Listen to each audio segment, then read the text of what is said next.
안녕하세요. 오늘은 천봉 작가님의 북천마검이라는 작품을 가져왔습니다.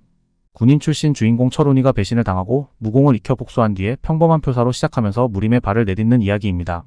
이 소설의 초반 내용은 만투자라는 무공고수가 자신의 무공을 철훈이에게 전수하려고 하지만 철훈이는 군인 출신의 누명까지 써서 상황이 쉽게 흘러가지 않습니다.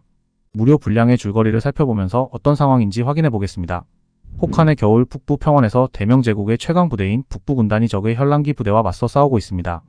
북부군단의 지휘관 철훈이는 적군 중에서도 무적이라 불리는 지병창 부대의 장수 귀랑과 결전을 벌입니다.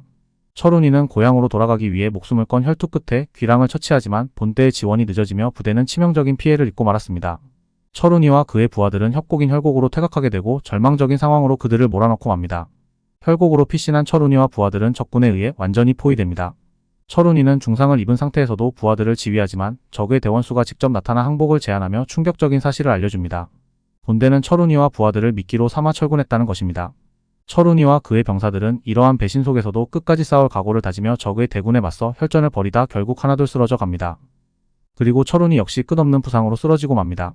대원수는 철훈이의 용맹을 인정하며 그의 생을 끝내려 하지만 어느 초고수의 개입으로 철훈이는 의식을 잃고 어둠 속으로 사라지게 됩니다. 철훈이는 한적한 숲속에 위치한 외딴 집에서 깨어나게 됩니다. 그를 구한 이는 전설적인 무인 만투자와 그의 제자 송지입니다.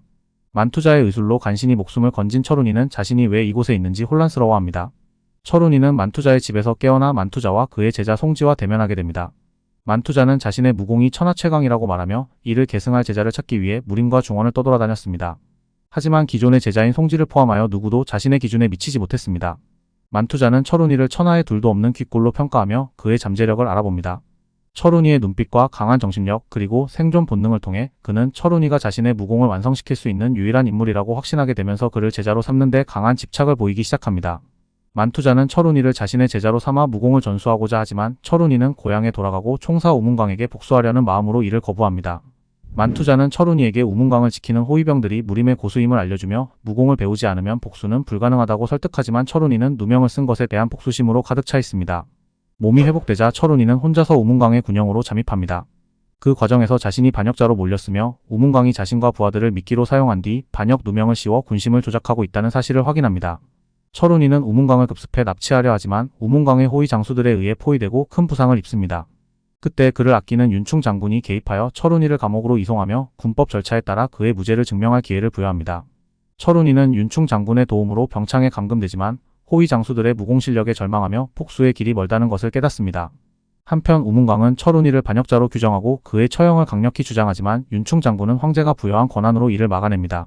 우문광은 호위 장수들에게 철훈이를 제거하라는 비밀 명령을 내립니다. 그날 밤 비바람 속에서 우문광의 호위 장수 2명이 병창으로 잠입합니다. 철훈이는 저항하지만 무공의 차이로 전혀 상대가 되지 못하고 죽음의 위기에 처합니다. 그 순간 새로운 죄수로 위장한 만투자가 나서서 호위 장수들을 간단히 제압합니다. 철훈이는 만투자의 제의를 받아들여 그의 제자가 되기로 결심하며 의식을 잃습니다. 우문광은 철훈이를 보호하는 윤충 장군까지 제거하기 위해 군사들을 동원해 병창을 습격합니다. 윤충은 전투를 벌이다 우문광의 호위 장수에게 목숨을 잃습니다. 철훈이는 절망과 분노 속에서 자신이 아무것도 할 수 없는 무력함에 피눈물을 흘립니다. 이때 만투자가 나서서 철훈이를 구출하며 우문광의 호위 장수 1명을 죽이고 나머지는 압도적인 기세로 제압합니다. 만투자는 우문광과 그의 부하들을 살려두며 복수는 철훈이가 직접 해야 한다고 말합니다. 철훈이는 만투자의 구원으로 목숨을 건지며 드디어 무공을 배우겠다는 결심을 다집니다. 줄거리는 여기까지 하겠습니다. 군인 정신으로 우직스러운 주인공 철훈이가 이제야 만투자의 정식 제자가 되는 장면입니다. 만투자는 자신이 갈고 닦은 무공만큼이나 그 철학을 세상에 증명하고자 합니다. 철훈이가 가진 군인의 기백과 책임감 그리고 강한 정의감을 자신의 철학과 무공에 접목시켜 그를 완성된 강자로 만들려는 의도가 있습니다. 철훈이를 자신의 이상을 실현할 상징으로 삼으려는 것이죠. 만투자의 모습을 보니 스승과 제자가 고집이 강해서 둘의 성격이 비슷한 것 같습니다. 무림에 본격적으로 뛰어들기 전 프롤로그 전개가 나쁘지 않게 흘러가서 읽어볼 만한 소설인 것 같습니다. 감사합니다.